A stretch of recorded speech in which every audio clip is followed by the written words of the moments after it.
Vamos lá, não dá para falar, né, de envelhecimento sem falar de saúde. É claro que todo mundo quer envelhecer, até porque a outra alternativa não parece assim tão atraente, tão sexy quanto envelhecer.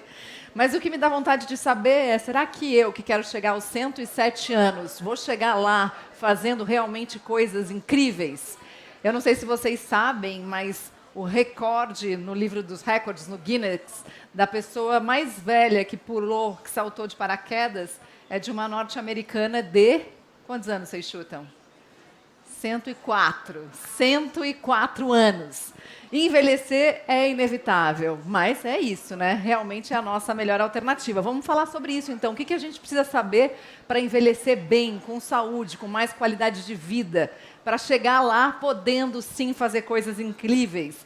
E esse painel de agora tem o patrocínio de Jéssica e eu estou recebendo a querida Sabrina Parlatore. Bem-vinda. Que prazer estar com você de novo no painel.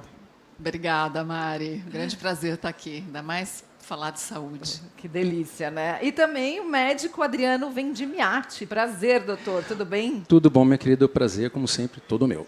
Que delícia. Vamos lá, então. Sabrina, você se define, né, nas suas redes como uma pessoa que é uma grande divulgadora, incentivadora da saúde, que está aí nessa luta para que todos nós podemos pensar não só na saúde, mas também no cuidado e na prevenção. Queria entender um pouco, você já teve câncer de mama, que eu sei, né? E eu queria saber, aos 48 anos, é isso tudo que você está, que não parece, meu Deus? O que você pode falar sobre o significado da saúde e de tudo isso para você, dessa luta pela saúde? Pois é, eu tive câncer de mama aos 40 anos, né? O que foi um susto, a gente não imagina, né, passar por isso. Um diagnóstico desse, né, de uma doença tão séria. Felizmente, foi um tumor achado em estágio inicial, então eu passei por todo o tratamento, foi bastante difícil, um tratamento árduo, mas deu tudo certo. Mas é claro que foi um tratamento que expôs muito o meu corpo e a partir daí eu sofri muitas transformações, né? Acho que a principal foi a transformação hormonal. Então, eu entrei numa menopausa durante o tratamento, temporária, mas que depois eu voltei a menstruar, mas muito irregularmente. Então, já parti para um climatério e até a menopausa, que realmente chegou, de fato, 2 anos e meio atrás. Então, tendo que lidar com essa nova etapa de vida, né, um desafio para a mulher, especialmente eu, por ter tido câncer de mama, não posso fazer reposição hormonal, então é um desafio lidar com todos os sintomas da menopausa. E por isso, por tudo isso, eu tenho que cuidar muito da minha saúde. A atividade física, por exemplo, é minha grande aliada nessa fase da vida. Sempre foi, sempre pratiquei atividade física, mas agora mais do que nunca, né? Eu conto com a atividade física para melhorar, inclusive, os sintomas da menopausa e para tudo, né? Para a saúde em geral. Ajuda a reduzir uma série de doenças, de risco para doenças. E a alimentação saudável também é minha grande aliada. Então, enfim, sempre pratiquei, sempre gostei da vida, do estilo de vida saudável e agora, mais do que nunca, eu preciso. E eu penso muito lá na frente. Eu penso muito no bem-estar, eu quero chegar, também quero chegar nos 107, 110, quem sabe, anos, e quero chegar com saúde, com bem-estar, com alegria, né? E a gente tem muita vida pela frente, especialmente hoje, nós, os perennials, né? Que somos chamados agora, as pessoas que estão na faixa dos 40 anos, eu faço 49 agora, em novembro. Então, a gente tem muita vida para viver, a expectativa de vida aumentou. Então, assim, vamos fazer o possível para chegar bem lá na frente, para viver bem. Sabe, assim, a fase dos 20 e poucos anos, dos 30 anos, era aquela fase que a gente está enlouquecido e trabalho, tendo que realizar várias coisas na vida, se estabelecer. Querendo provar que a gente é alguém na vida. Isso. Né? Agora eu quero aproveitar, eu quero curtir, eu quero realizar todos os meus sonhos, né? Eu acho que eu estou numa fase em que eu estou mais preparada para justamente isso. realizar. Estou no auge da minha vida profissional, pessoal, né? E na menopausa. Então, assim, quero passar o melhor possível por essa fase, né? Para poder ter pique, para poder ter saúde. Doutor Adriano, você se considera um divulgador científico, você se apresenta como um divulgador científico e você tem mais de 170 mil seguidores nas suas redes sociais. E fala também dessas questões do envelhecimento por lá. Eu queria saber quais você considera que são os principais mitos a respeito do envelhecimento. Acho que o principal, como você falou, é envelhecer é obrigatório, né? A opção é morrer. Ser velho é que é opcional. Acho que, como a Sabrina falou aqui perfeitamente, o maior problema hoje em dia é que se demora muito para você conseguir construir qualquer coisa hoje. Seja uma família, uma carreira, uma casa, ou qualquer coisa nesse sentido. Independente da questão financeira e tudo mais, está ficando cada vez mais tardio aquele processo quando a gente fala, estou chegando numa fase confortável da minha vida. Até uma fase confortável da minha vida com a minha própria mente. Porque se eu Adriano, hoje, aos 44, olhar para o Adriano de 30, eu bato nele. Você bate nele? Bato, vou bater até dizer chega. Porque tinha um monte de coisa que naquela época eu achava que eu era adulto, que eu falo, não, você é moleque. Né? Uma frase que eu ouvi... Mas ele não estava na fase de ser? Então, esse é o ponto interessante. Para os nossos pais, 30 anos deveria ser adulto. Hoje, aos 40, eu percebo que aos 30 eu não era. Então, acho que nós estamos começando a perceber que aos 40 que nós estamos tendo uma maturidade para aproveitar da vida o que ela realmente tem para oferecer e talvez não tenha mais tempo para isso e tudo mais, porque é aquilo que a gente construiu. Então, quanto mais você começar, quanto mais cedo, acho que esse é o maior mito, quanto mais cedo você começar a se cuidar, mais tempo você vai ter para curtir ou para aproveitar. O nosso cérebro, está falando para saber bem isso, ele tem um gatilho que é muito bizarro. O meu eu de amanhã, para ele, é outra pessoa. A única coisa que faz diferença do nosso cérebro para o cérebro de qualquer outro animal, qualquer outro mamífero evoluído, golfinho que seja, é a capacidade de se projetar no futuro. Eu consigo me ver no futuro e no passado. Só que o meu eu do futuro é outra pessoa para o meu cérebro. Então, eu tenho que me sacrificar por ele. Eu tenho que ser altruísta por ele, como se ele fosse um filho ou um ente querido. Se você começar a fazer sacrifícios hoje, deixar de fazer alguns prazeres hoje, para que amanhã, esse eu de 40, 50, 60... possa ter uma vida, não uma velhice, uma vida mais confortável, ele vai ter. Se você não pensar nele, ninguém mais vai. E isso é muito importante, né? Porque, na verdade, o nosso cérebro está trabalhando ao contrário disso, porque o que ele quer é a recompensa imediata. Sempre. É a tal da dopamina que a gente sabe que vicia e que a gente está lá o tempo inteiro nas redes sociais adquirindo dopamina, está no videogame, está nas distrações, está em tudo isso. Enfim, e a gente se acostumou com isso, né? Não só isso, nós evoluímos para isso. Exato. Como eu disse, os outros animais têm o mesmo sistema de dopamina e recompensa que a gente, por isso que fazem os experimentos neles. Então, nós temos mecanismos antigos que não pertencem a uma mente que se vê no futuro. Então, nós somos eterna briga entre esse lado biológico, que é o hoje, e o lado racional, que está pensando no amanhã. Você pensava no amanhã antes do câncer, ou você era mais imediatista e queria recompensas mais rápidas? Não. Eu sempre pensei em me preparar para o futuro, em cuidar da saúde pensando no futuro, mas mais do que nunca depois do câncer, sim, né? Puxa vida, eu preciso me cuidar, porque, principalmente depois dos 40, muita coisa vai acontecendo de fato, né? A gente vai envelhecendo, então possíveis doenças podem surgir. Então, a gente tem que estar o melhor possível preparados para enfrentar esses obstáculos que a gente vai cruzar pelo caminho. E eu acho que, eu sinto pelo menos, né, que esse caminho da construção que o doutor citou, a gente tem mais consciência dele depois de uma certa idade. Porque quando a gente quer, por exemplo, emagrecer aos 30, a gente faz 2 semanas de dieta e a gente emagrece o que a gente quiser. Mas aos 40 a gente passa lá, sei lá, 2 meses fazendo dieta e talvez a gente não consiga chegar. É só não almoçar. Fica sem almoçar uma semana, você emagrece. Vocês, homens. Nós, mulheres, na menopausa. Você está falando depois dos 40? Eu aos 30, né? Assim, eu curti uma foto de um bolo no Facebook. Facebook, isso é velho. E eu engordava. Agora, falando disso, né, e a obesidade, a gente está falando aqui de engordar, de emagrecer, mas a obesidade tem a ver com isso. A gente viveu recentemente uma pandemia e agora a gente está enfrentando pelo menos 2 pandemias, uma que já vem vindo há bastante tempo, que é uma pandemia de doenças crônicas não transmissíveis, câncer está nessa história, diabetes está nessa história, pressão alta, AVC, enfim, uma série de questões. E, do outro lado, a gente tem uma pandemia hoje que a gente sabe que é a maior preocupação já quando a gente fala de bem-estar dos brasileiros, que é a saúde mental. Isso tem a ver com o envelhecimento, com o fato de a gente estar vivendo mais, ou isso tem a ver com essa nossa vida moderna, ou com os dois? Os dois. Ninguém morre. As pessoas morrem de alguma coisa. Nós evoluímos como sociedade, nós temos aí vários avanços científicos, né, que permitiram que a gente não morra mais das doenças da infância, né? Antes das vacinas, a expectativa de vida de uma criança era de 50%. Uma família que tinha 2 filhos, um ia morrer das doenças de infância. Então, quer dizer, nós estamos deixando de morrer de algumas coisas para morrer de outras. Você falou das doenças não transmissíveis. Hoje, morre, em média, no Brasil, 1.100 pessoas por dia de doenças cardiovasculares. Doenças relacionadas ao estilo de vida. Diabetes, hipertensão, colesterol, a questão da obesidade, sem qualquer tipo de colocação em relação à estética, mas pensando nela como doença mesmo, os impactos que ela pode ter no organismo. E, de novo, tentando repensar essa coisa da qualidade de vida e da questão do peso, não só numa visão de estética, mas, de novo, qual é a minha genética para isso?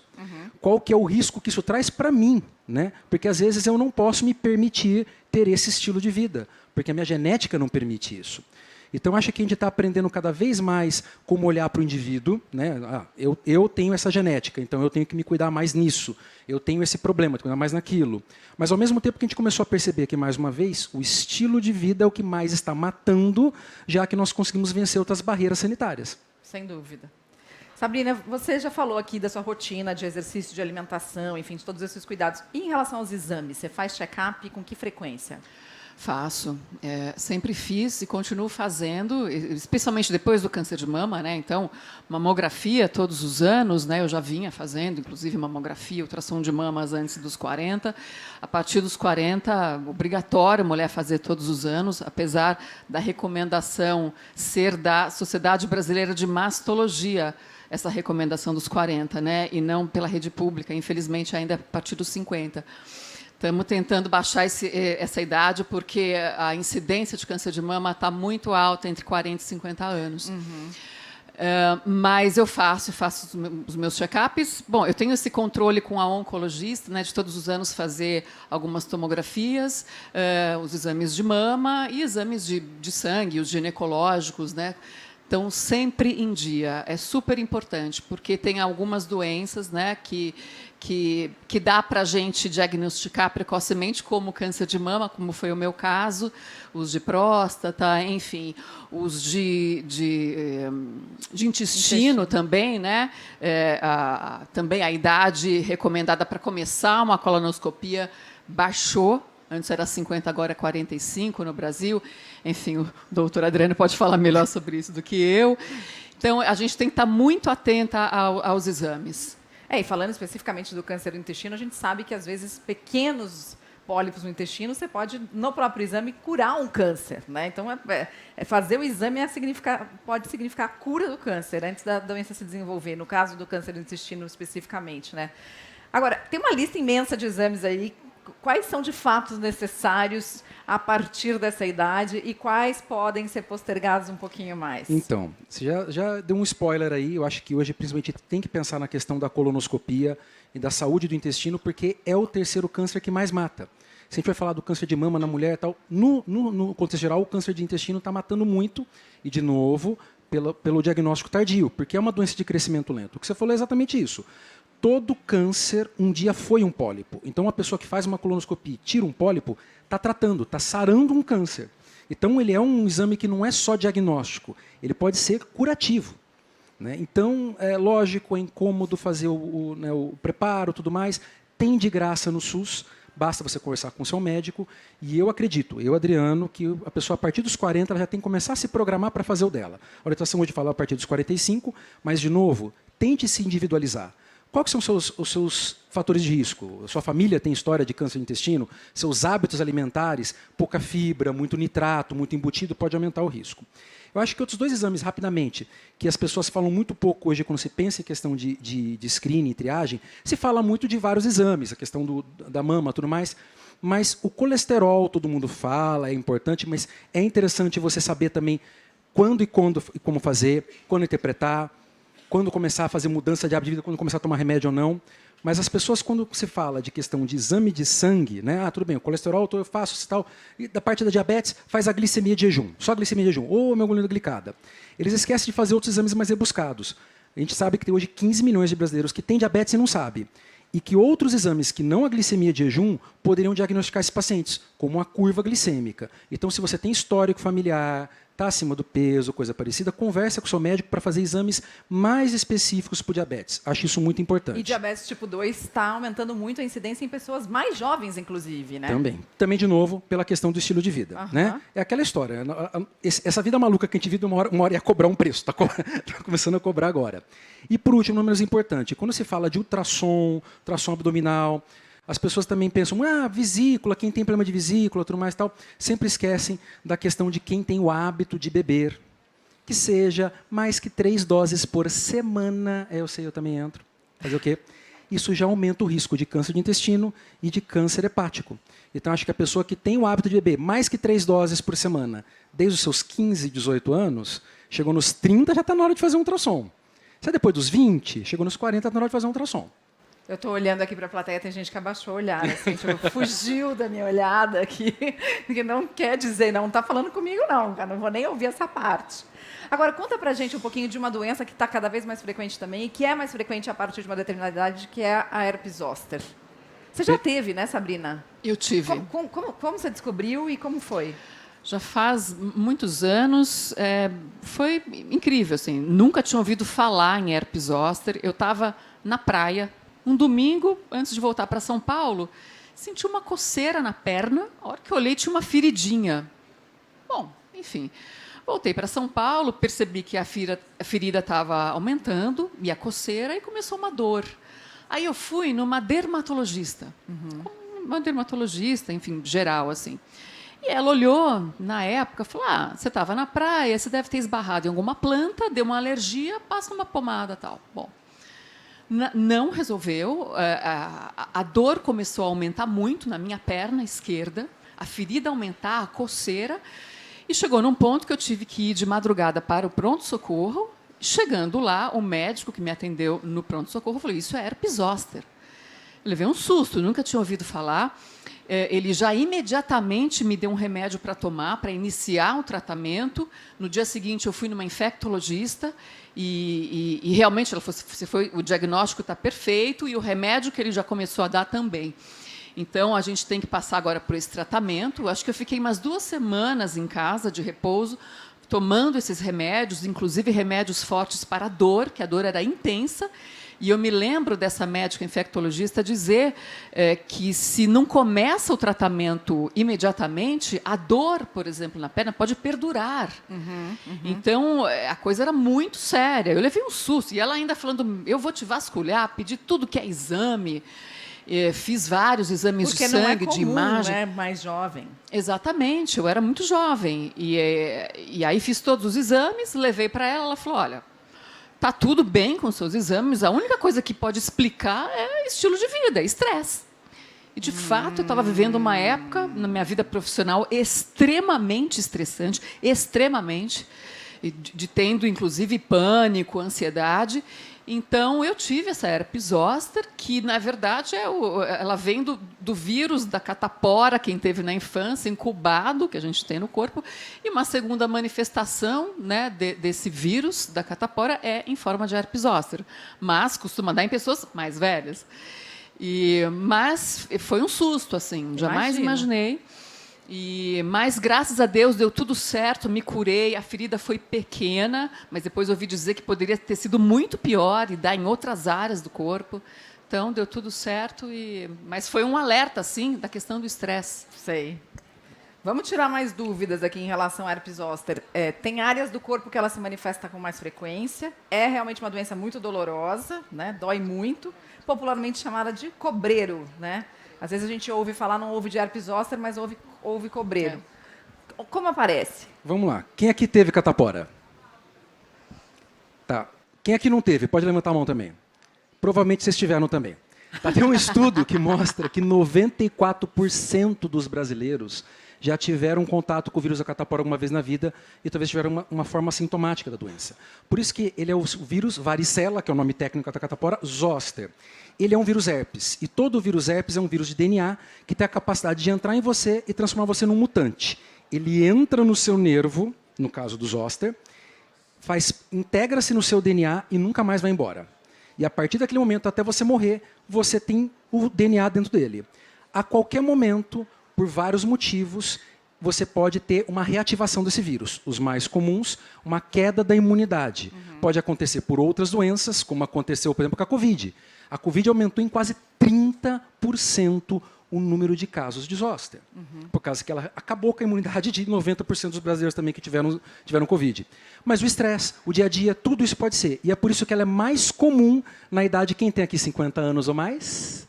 Na idade dos 50 anos ou mais.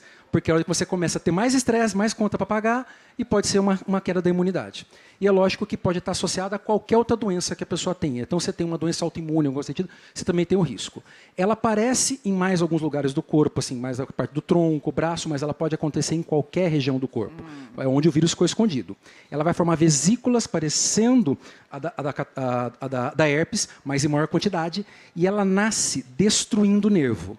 É por isso que a dor é muito intensa. É uma dor queimada, uma dor neurítica. Ela está realmente destruindo as terminações nervosas. E ela faz o caminho do nervo, né? E daí ela pega um dermato, uma região onde aquele nervo inerva, e nessa destruição ela vai matando o nervo e a dor do nervo agonizando. É por isso que às vezes você tem que entrar com medicações muito fortes para a dor. Às vezes até mesmo morfina e algumas medicações que modulam dores neuríticas. Você pode utilizar alguns antivirais, medicações que fazem o vírus impedir de se replicar, mas o problema, como ela falou, se você demora o tratamento, ela pode destruir mais do nervo do que deveria e deixar sequelas. Ela pode deixar não só regiões anestesiadas, como regiões com dor crônica. Tem pessoas que podem sentir aquela dor pro resto da vida, porque ficou como se fosse um fio desencapado naquela região. Então é uma doença que você tem que saber que existe, ela é uma doença sentinela. Você pode, se você está mal, estressado, com alguma doença, ela pode aparecer. Se você teve ela, é porque você deve estar mal. Porque você está estressado, porque você está com alguma doença ou coisa nesse sentido. Então, ela é muito importante nos dois lados. Nesse alerta que a Sabrina falou, né? Sim, e você tem que saber que ela existe. Obrigada, gente, por tantas informações. Passou muito rápido, né? Não Nossa, dá muito. tempo, gente. Não dá O tempo tempo, voa quando você tem, quer dizer, quando você está se divertindo. mas obrigada mais uma vez por todas as informações. Obrigada a vocês.